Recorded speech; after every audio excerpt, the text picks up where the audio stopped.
In today's story, a wealthy businesswoman walks into her auto shop and fires the mechanic on the spot. She said he looked unprofessional, that he was dirty, that he didn't represent her brand. But 24 hours later, when her car broke down on a deserted highway at midnight, the only person who stopped to help was the man she'd just destroyed. This is a story about judgment, about mercy, and about how the person you crush today might be the only one who can save you tomorrow. Stay until the end. What happens on that dark road will change everything. Marcus Webb was 32 years old, and he loved cars. Not just driving them, not just looking at them, understanding them, fixing them, bringing them back to life. He'd been a mechanic since he was 18, started as an apprentice at a small garage in Detroit, worked his way up, learned every system, every engine, every model. Now, 14 years later, he was one of the best mechanics in the city. He could diagnose a problem just by listening to an engine, could fix issues other mechanics couldn't even identify. But Marcus didn't look like what people expected from a top mechanic. He was soft-spoken, wore old work clothes covered in grease stains that never quite came out, drove a beat-up 1998 Honda Civic that he'd rebuilt himself. He lived in a small apartment, sent money back to his mother in Detroit every month, saved whatever was left. He wasn't trying to impress anyone, he just wanted to do good work. For the past 3 years, Marcus had worked at Anderson's Auto Repair, a small but respected shop on the north side of town. The owner, Robert Anderson, had been like a father to him, taught him business, trusted him with the most complicated jobs, promised him that one day he'd make Marcus a partner. But 6 months ago, Robert had a stroke. He survived, but he couldn't run the shop anymore. And his daughter, who'd never worked a day in the business, inherited everything. Her name was Vanessa Anderson, 36 years old, MBA from Wharton, VP of marketing at a tech company, designer suits, luxury car, penthouse downtown. She'd grown up watching her father come home with grease on his hands and exhaustion in his eyes, and she'd promised herself she'd never end up like that. So when she inherited Anderson's Auto Repair, she saw it as an asset to liquidate, not a legacy to preserve. And Marcus, loyal, hard-working Marcus, was about to find out exactly what that meant. It was 9 a.m. on a Tuesday when Vanessa's Mercedes pulled into the parking lot of Anderson's Auto Repair. Marcus was under the hood of a Toyota, diagnosing a transmission issue. The service manager, Pete, who'd worked with Robert for 20 years, saw Vanessa get out of her car. "Heads up," Pete muttered to Marcus. "The new boss is here." Marcus wiped his hands on a rag and walked over. Vanessa stood in the parking lot looking at the shop with undisguised distaste. The building was old, paint peeling, the sign needed updating. But it was clean, well organized, and they did excellent work. "Miss Anderson?" Pete said, extending his hand. "Good to see you." Vanessa barely glanced at him. "Where's the office?" "Right through here," Pete said, leading her inside. Marcus followed. Inside the small office, Vanessa pulled out her phone and started taking photos of everything. The dated furniture, the old filing cabinets, the coffee maker that had been there since 2003. "This place is a disaster," she muttered. Pete bristled. "With all due respect, ma'am, this shop has a 5-star reputation. We have loyal customers who've been here for decades."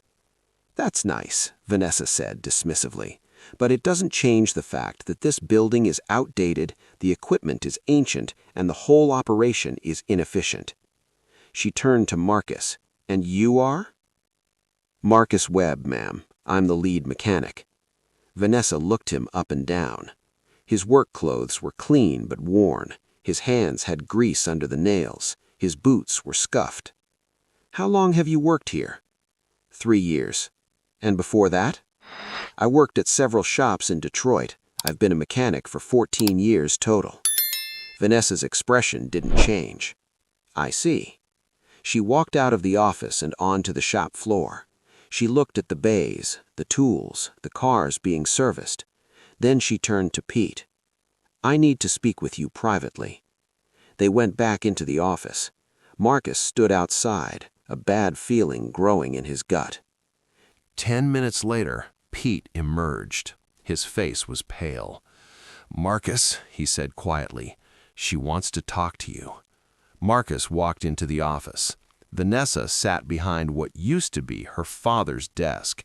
She didn't ask him to sit. "Mr. Webb, I'm implementing some changes to improve this business, and unfortunately that means making some difficult decisions about personnel." Marcus's heart sank. "Miss Anderson, I'm letting you go," Vanessa said bluntly, "effective immediately." Marcus stared at her. "What? Why?" "Because I'm restructuring the operation. I need mechanics who align with the new vision I have for this company." "I'm one of the best mechanics you have," Marcus said, trying to stay calm. "Ask any of the customers. Check my work record. I've never had a complaint." "That may be true," Vanessa said, "but I need people who represent a more professional image." Marcus blinked. "Professional image?" "Yes, you show up to work in clothes that look like they belong in a junkyard. You're covered in grease. You drive a car that's falling apart." "I'm a mechanic," Marcus said, his voice rising. "I work on cars. I'm going to have grease on me." "Not if you work here, you won't," Vanessa said coldly, "because you don't work here anymore." Marcus felt like he'd been punched. "Ms. Anderson, please, this job. I need this job. I support my mother. I have rent. That's not my problem," Vanessa interrupted. "Pete will process your final paycheck. You can leave your tools or take them with you. Your choice." Marcus stood there stunned. "That's all," Vanessa said, turning back to her phone. Marcus walked out of the office in a daze. "Marcus, I'm so sorry. I tried to talk her out of it." "It's not your fault," Marcus said quietly. He went to his locker and started packing his tools. The other mechanics, guys he'd worked with for 3 years, watched in silence. One of them, a younger guy named Danny, approached. "This is bullshit, man. You're the best mechanic here." "Thanks," Marcus said. He loaded his tools into his beat-up 1998 Honda Civic and drove away. He didn't know that in less than 24 hours he'd see Vanessa Anderson again, and this time her life would depend on him. Marcus spent the rest of that day applying to other shops, but word traveled fast in the auto industry, and when potential employers heard he'd been fired from Anderson's, a reputable shop, they hesitated. "Why did they let you go?" one manager asked. Marcus didn't know how to answer. "The new owner wanted to make changes." "What kind of changes?" Marcus paused. "She said I didn't fit the professional image she wanted." The manager's expression changed. "I see. Well, we'll be in touch." Marcus knew that meant no. By 6 p.m., he'd been rejected by 4 shops. He drove home feeling defeated. His phone rang. It was his mother. "Hey, baby," she said. "How was work?" Marcus closed his eyes. He couldn't tell her. Not yet. "It was fine, Ma. How are you feeling?" "Oh, you know, my arthritis is acting up, but I'm managing." She'd been managing her whole life, raised Marcus and his 2 sisters alone after their father left, worked as a nurse for 40 years, never complained.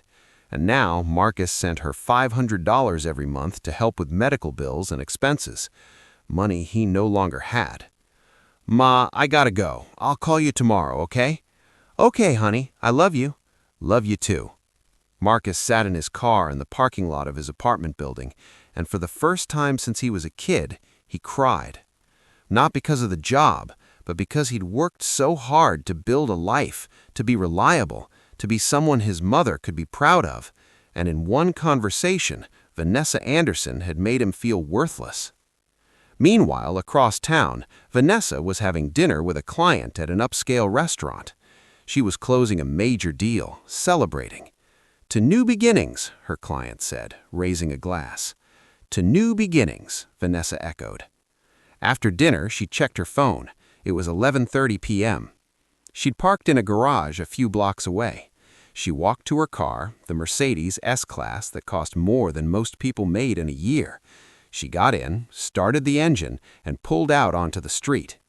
The drive back to her penthouse should have taken 15 minutes, but as she merged onto the highway, something felt wrong. The steering was pulling to the right. Then she heard a sound, a rhythmic thumping. "Damn it," she muttered. "A flat tire." She pulled over onto the shoulder of the highway. It was dark. The nearest exit was 2 miles away. Vanessa sat there for a moment and called AAA. "Due to high volume call, your estimated wait time is 90 minutes, the automated voice said. 90 minutes, Vanessa said out loud. "Are you kidding me?" She hung up and called a rideshare. No drivers available in her area. She tried calling her assistant. No answer. Her friend, Jessica, straight to voicemail. Vanessa sat in her car, frustrated and stuck. And then her phone died. "You've got to be kidding me," she said. She got out of the car and looked at the flat tire. She had no idea how to change it. Cars whizzed past her on the highway. No one stopped. It was nearly midnight, 40 degrees, and she was alone. For the first time in years, Vanessa felt vulnerable. Marcus couldn't sleep. He lay in bed, staring at the ceiling, replaying the day over and over. Finally, at 11:45 p.m., he got up. He needed to clear his head. He got dressed, grabbed his keys, and went for a drive. He took the highway north, just driving with no destination in mind. The road was mostly empty at this hour. And then he saw something. Hazard lights flashing on the shoulder. A car. A nice car. Someone in trouble. Marcus's first instinct was to keep driving. It was late, he was exhausted, he had his own problems, but he couldn't do it. His father might have been a deadbeat who abandoned them, but his mother had raised him to help people. Marcus pulled over behind the car and got out. As he walked closer, he saw a woman standing near the rear tire. She was on her phone, or trying to be. She kept pressing buttons, then throwing her hands up in frustration. "Excuse me," Marcus called out. "You need help?" The woman turned, and Marcus froze. It was Vanessa Anderson. She stared at him, recognition dawning slowly. "You," she said. "Yeah," Marcus said quietly. "Me." They stood there for a moment, the absurdity of the situation sinking in. "What are you doing here?" Vanessa asked. "I was driving by. I saw you were stuck. I stopped to help." Vanessa looked at him suspiciously. "Did you follow me?" Marcus almost laughed. "No, Miss Anderson, I didn't follow you. I'm just someone who stops when people need help." Vanessa looked away. "My phone's dead. I have a flat tire. AAA said 90 minutes. Marcus walked over and examined the tire. "You ran over something. Looks like a screw or a nail. You have a spare?" I don't know." Marcus popped the trunk. There was a spare, a jack, and a lug wrench. "I can change this for you. Take about 15 minutes. Vanessa hesitated. "Why would you help me? I fired you this morning." Marcus looked at her. "Because you're stuck on the side of a highway at midnight, and it's the right thing to do." Vanessa didn't respond. Marcus got to work. He jacked up the car, removed the flat tire, and installed the spare. His hands moved with practiced efficiency. Vanessa watched in silence. When he was done, Marcus lowered the car and tightened the lug nuts one final time. "There you go. The spare will get you home, but you'll need to get a new tire tomorrow." "Thank you," Vanessa said quietly. Marcus started to pack up the tools, and then they heard it. The sound of screeching tires. Both of them turned. A truck was swerving across lanes about 100 yards behind them. The driver was clearly impaired or asleep, and the truck was heading straight for them. "Get back!" Marcus shouted. He grabbed Vanessa and pulled her away from the car, just as the truck slammed into the Mercedes. The impact was deafening, metal crunching, glass shattering. The Mercedes spun and was pushed off the road, rolling once before coming to rest in a ditch. Marcus and Vanessa were thrown to the ground by the force of the near miss. The truck driver, realizing what he'd done, sped off into the night. Marcus sat up, his ears ringing. "Are you okay, Vanessa?" She was shaking, her eyes wide with shock. I think so." Marcus looked at the wreckage of her car. If they'd still been standing there, if Marcus hadn't pulled her away, she would be dead. Vanessa realized it too. "You saved my life," she whispered. Marcus helped her to her feet. "Can you walk?" She nodded. Marcus pulled out his phone and called 911. Police and ambulances arrived within 10 minutes. Vanessa was checked by paramedics. Minor scrapes and bruises, nothing serious. Marcus gave a statement to the police. When everything was done, Vanessa stood on the side of the road, staring at the mangled remains of her car. "I could have died," she said, more to herself than to Marcus. "But you didn't," Marcus said gently. She turned to him. "Because of you." Marcus shrugged. "I was just in the right place." "No," Vanessa said, her voice breaking. "You were in the right place because you stopped, even after what I did to you. You stopped." Marcus didn't respond. "Why?" Vanessa asked, tears in her eyes. "Why did you help me?" Marcus looked at her for a long moment. "Because that's what decent people do. They help, even when it's hard, even when the person doesn't deserve it." Vanessa broke down crying. One of the police officers approached Marcus. "Sir, we're going to need you to come down to the station tomorrow to give a full statement. We're looking for the truck that hit her car." "Of course," Marcus said. The officer turned to Vanessa. "Ma'am, is there someone we can call to pick you up?" Vanessa wiped her eyes. Yes, I'll call someone." But when she pulled out her phone, now cracked from the fall, it still wouldn't turn on. "Actually," the officer said, "we can give you a ride if you need one." "I can take her," Marcus said. Everyone looked at him. "If she's comfortable with that," Marcus added. Vanessa stared at him. Then she nodded. "Yes, thank you." They got into Marcus's beat-up Honda, the same car she'd criticized just that morning. They drove in silence for a few minutes. Then Vanessa said, "I'm sorry." Marcus glanced at her. "I'm sorry for what I said, for firing you, for everything." Marcus kept his eyes on the road. "Okay? That's it? Just okay? What do you want me to say?" Marcus asked quietly. "That it's fine? It's not fine. You humiliated me. You took away my livelihood. You judged me without knowing anything about me." Vanessa looked down. "You're right. But," Marcus continued, "you also just went through something traumatic, so I'm not going to make this worse for you right now." Vanessa started crying again. "You're a better person than I am." "I don't know about that," Marcus said. "I just know that holding on to anger doesn't help anyone." They pulled up to Vanessa's building.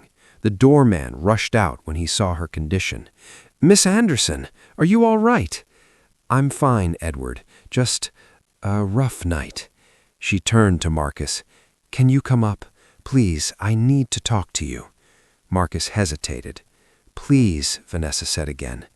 Marcus parked and followed her inside.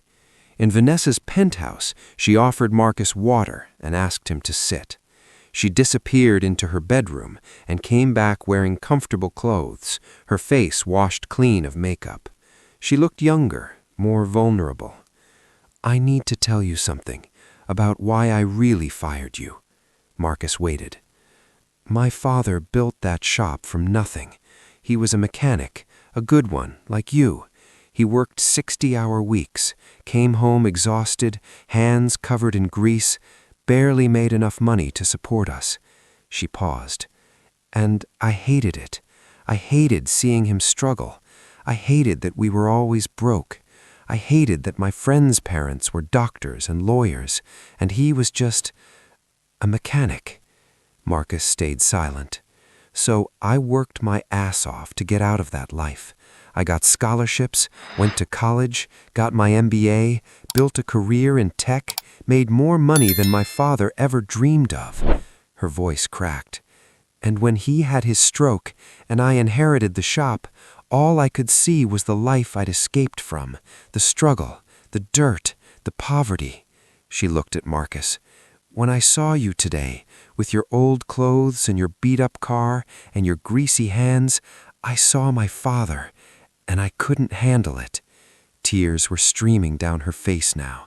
So I fired you, not because you weren't good, but because you reminded me of everything I'd spent my life running from.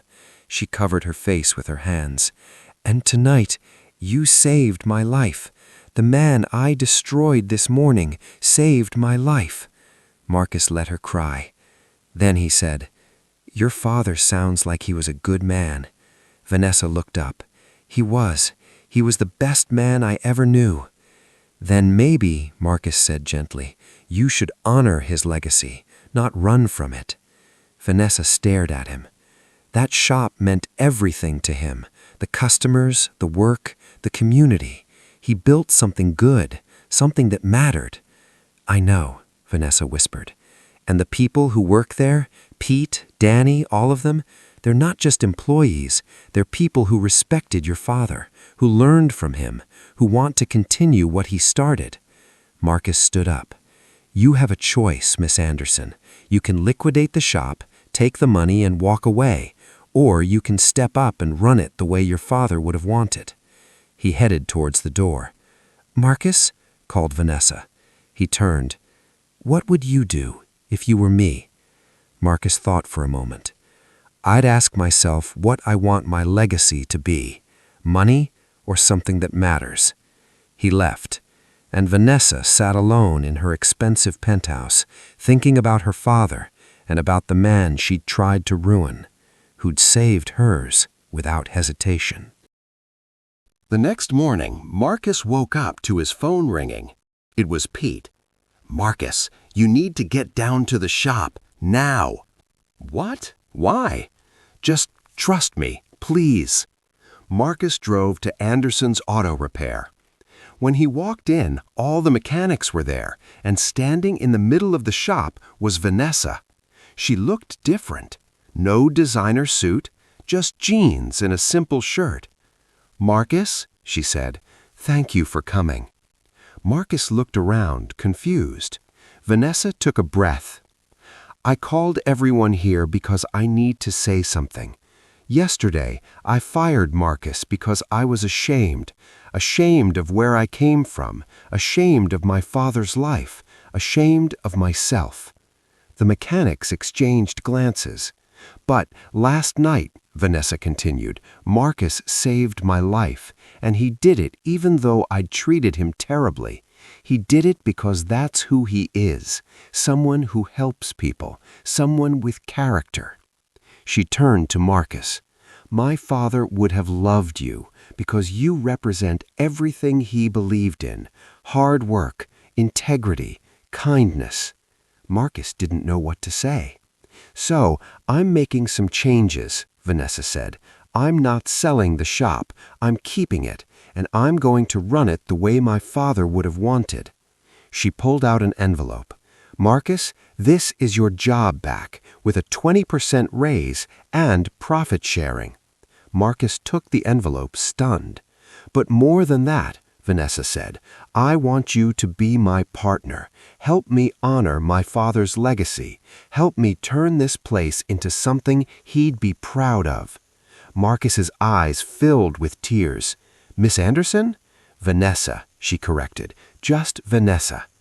Vanessa, are you sure about this? I've never been more sure of anything, she said. She extended her hand. Marcus shook it. The mechanics erupted in applause. 6 months later.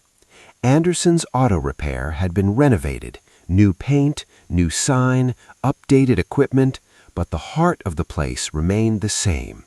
Marcus was now co-owner. He'd brought in new systems, improved efficiency, and the shop was thriving. And Vanessa? She'd quit her tech job. She spent 3 days a week at the shop, learning the business from Pete and Marcus. She got grease on her hands, learned how engines worked, talked to customers, and for the first time in years, she felt like she was doing something meaningful. One day, she was going through her father's old office and found a letter. It was addressed to her. My dear Vanessa, if you're reading this, it means I'm gone, and you've inherited the shop. I know you've always wanted more than this, and I'm proud of everything you've accomplished, but I hope you'll remember something. Success isn't measured by how much money you make. It's measured by how many lives you touch, how many people you help, how much good you put into the world. This shop was never about cars. It was about people, about giving them a fair price, honest work, and respect. If you keep it, run it with honor. If you sell it, do so knowing you're closing a place that meant something to people. Either way, I love you, and I'm proud of you. Dad. Vanessa read the letter 3 times, tears streaming down her face. Then she walked out onto the shop floor. Marcus was teaching Danny how to diagnose a complex electrical issue. He looked up and saw her crying. Okay? He asked. Yeah, I'm better than okay.